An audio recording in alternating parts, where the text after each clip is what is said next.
আজ 22শে শ্রাবণ। কবিগুরুকে প্রণাম জানিয়ে আমি শিশু ভোলানাথ থেকে খেলাভোলা কবিতাটি বাচ্চাদের জন্য পাঠ করে শোনালাম। খেলাভোলা, রবীন্দ্রনাথ ঠাকুর। তুই কি ভাবিস দিনরাত্রির খেলতে আমার মন? কখনো তা সত্যি না মা, আমার কথা শোন। সেদিন ভোরে দেখি উঠে বৃষ্টি বাদল গেছে ছুটে, রোদ উঠেছে ঝলমলিয়ে বাঁশের ডালে ডালে। ছুটির দিনে কেমন সুরে পুজোর সানাই বাজছে দূরে। 3টে শালিক ঝগড়া করে রান্নাঘরের চালে। খেলনাগুলো সামলে মেলে কি যে খেলি কি যে খেলি, সেই কথাটাই সমস্তক্ষণ ভাবনু আপন মনে। লাগলো না ঠিক কোনো খেলায়, কেটে গেল সারা বেলায়। রেলিং ধরে রইনু বসে বারান্দাটার কোণে। খেলাধুলার দিন মা আমার আসে মাঝে মাঝে, সেদিন আমার মনের ভিতর কেমন তর বাজে।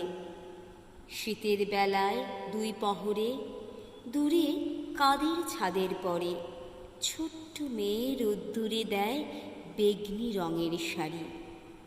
চেয়ে চেয়ে চুপ করে রই, তেপান্তরের পার বুঝি ওই।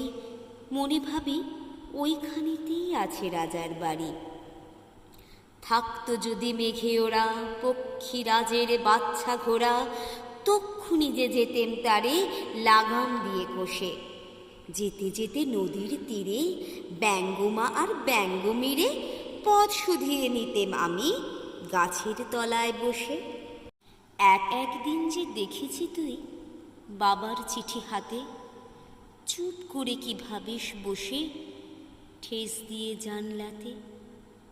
মনে হয় তোর মুখে চেয়ে তুই যেন কোন দেশের মেয়ে, যেন আমার অনেক কালের অনেক দূরের মা।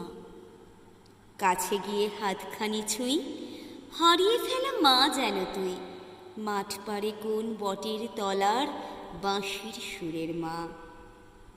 খেলার কথা যায় যে ভেসে, মনে ভাবি কোন কালে সে কোন দেশে তোর বাড়ি ছিল, কোন সাগরের কূলে।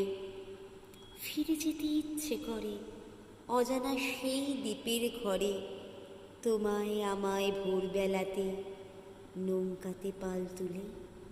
কবিতাটা তোমাদের কেমন লাগলো আমাকে অবশ্যই জানিও।